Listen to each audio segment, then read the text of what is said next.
కేటాయించబడినటువంటి ఈ పదవిని ఎస్టీలు కానటువంటి వాళ్ళు ఆక్రమించుకునేదానికి దాదాపు గత 3 సంవత్సరాలుగా పెద్ద కుట్ర చేసి ఆ స్రవంతిని వివిధ రకాలుగా వేధించి చివరికి రాజీనామా ఇచ్చేటటువంటి స్థితి నెలకొల్పిన తర్వాత డిసెంబర్ 14వ తేదీ ఆమె రాజీనామా ఇస్తే అదే రోజు కలెక్టర్ దాన్ని ఆమోదించాడు. కలెక్టర్కి అధికారం లేదు, కేవలం కార్పొరేషన్ కౌన్సిల్కి మాత్రమే అధికారం ఉంది. నెంబర్ 1. నెంబర్ 2, ఆమోదించిన అదే రోజు రాష్ట్ర ప్రభుత్వం ఒక మెమోని రిలీజ్ చేసింది. ఈ మెమో 30/661/G/2025 14/12/2025. చూడండి, కొన్ని గంటల వ్యవధిలోనే రాష్ట్ర ప్రభుత్వం ఒక మెమోని విడుదల చేసి దీంట్లో డిప్యూటీ మేయర్గా ఉన్నటువంటి ఆయన్ని మేయర్గా, ఇన్ఛార్జ్ మేయర్గా యాక్ట్ చేయమని చెప్పి మెమో సారాంశం. ఇలాంటి అధికారం కానీ ఇలాంటి హక్కు కానీ రాష్ట్ర ప్రభుత్వానికి లేకపోతే మున్సిపల్ శాఖకి లేదు. ఇది చట్ట వ్యతిరేకమైనటువంటి మెమో, రాజ్యాంగ వ్యతిరేకమైనటువంటి మెమో. ఈ మెమోనిచ్చి ఇన్ఛార్జ్ మేయర్గా డిప్యూటీ మేయర్ని కూర్చోబెట్టి ఆ రోజు నుంచే 15/12/2025 నుంచి చట్ట వ్యతిరేక కార్యకలాపాలకి, అవినీతికి పాల్పడుతున్నారు కార్పొరేషన్లో. అందువల్లనే గతంలో వివిధ రకాల ఆరోపణలతో, అవినీతి ఆరోపణలో తొలగించబడిన ఉద్యోగులందరినీ రీఇన్స్టేట్ చేశారు. రుజువులు ఉన్నాయి. చాలా వందల కోట్ల రూపాయల మెషినరీ కొంటున్నారు, ఆధారాలు ఉన్నాయి.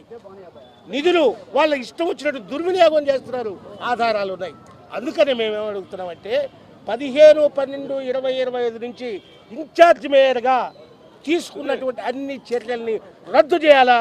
అవి చట్ట వ్యతిరేకమైనవి కాబట్టి, రాజ్యాంగ వ్యతిరేకమైనవి కాబట్టి. అంతేకాకుండా ఇక్కడ ఉండేటటువంటి ఎలక్షన్ కమిషనర్ గారికి ఎన్నో విజ్ఞప్తులు చేశాం. ఇప్పుడు వాళ్ళు వినని దానివల్ల ఈరోజు అంబేద్కర్ గారికి విజ్ఞాపన పత్రాన్ని ఇచ్చాం. మేము ఎలక్షన్ కమిషన్ గారిని అడుగుతున్నది ఏంటంటే వెంటనే నోటిఫికేషన్ ఇవ్వండి, ఎస్టీ అభ్యర్థిని మేయర్గా, నెల్లూరు నగర మేయర్గా ప్రకటించండి, ఎన్నుకునేటటువంటి అధికారాన్ని కౌన్సిల్కి ఇవ్వమని మేము కోరుతున్నాం. ఈ కోరిక మేరకు ఈరోజు కలెక్టర్ గారిని కూడా కలుస్తున్నాం. ఈ కంప్లైంట్ని మేము ఎస్టీ కమిషన్కి పంపిస్తున్నాం. అదేవిధంగా ఎలక్షన్ కమిషన్ కూడా ఇస్తున్నాం. ఒకవేళ అది కాని పక్షంలో ఈ ఉద్యమం తీవ్రమవుతుంది. ఈ ఉద్యమం అమరావతి దాకా తీసుకెళ్తాం. ఈ ఉద్యమం ప్రతి వాడలో, ప్రతి పల్లెలో గిరిజన మేయర్, గిరిజనులకే నినాదంతో ఆంధ్ర రాష్ట్రాన్ని అట్టుడికిస్తామని చెప్పి హెచ్చరిక చేస్తూ ఉన్నాం. జై భీమ్. గిరిజనుల గొంతు అలిసిపోయేలా గర్జిస్తూ ఉన్నారు. అయినా ఈ ప్రభుత్వానికి, మంత్రి నారాయణ గారికి కళ్ళు కనిపించడంలా, వేమిరెడ్డి ప్రభాకర్ రెడ్డి గారికి చెవులు వినిపించడంలా, కోటంరెడ్డి శ్రీధర్ రెడ్డి గారికి కళ్ళు కనిపించడం లేదు. మేము ఒకటే హెచ్చరిస్తా ఉన్నాం, ఈ రోజు వరకు శాంతియుతంగా మా ఉద్యమాన్ని కొనసాగిస్తున్నాం. మా హక్కు, మా గిరిజనుల, దళితుల హక్కు సాధించుకునేదానికి మేము గొంతు అలసిపోయేలా రోధిస్తూ ఉన్నాం. అయినా ఈ ప్రభుత్వం పట్టించుకోవట్లేదు. నెల్లూరు నగర ప్రజల్ని, జిల్లా ప్రజల్ని, రాష్ట్ర ప్రజల్ని గమనించమని కోరుతా ఉన్నాం. రాబోయే రోజుల్లో ఏ క్షణమైనా సరే, ఏ క్షణమైనా ప్రజాప్రతినిధుల ఇళ్ళు ముట్టడిస్తాం.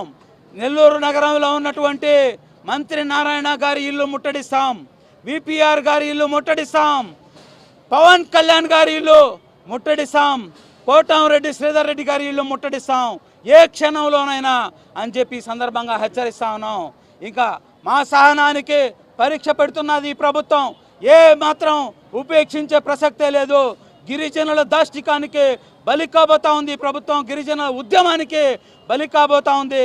రాష్ట్ర ప్రజలందరినీ కూడా, గిరిజన దళిత పెద్దలందరినీ కూడా కోరుతా ఉన్నాం, ఈ ప్రభుత్వానికి కళ్ళు తెరిపించాలి.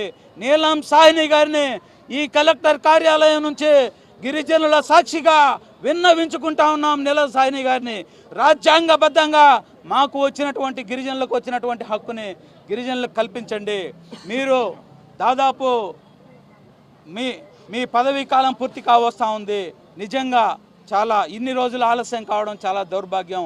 నీలం సాహ్ని గారిని చేతులు జోడించి ఈ ప్రభుత్వ పెద్దలు చేస్తున్నటువంటి కుట్రలను పటాపంచలు చేయమని చెప్పి మేము కోరుతా ఉన్నాం నీలం సాహ్ని గారిని.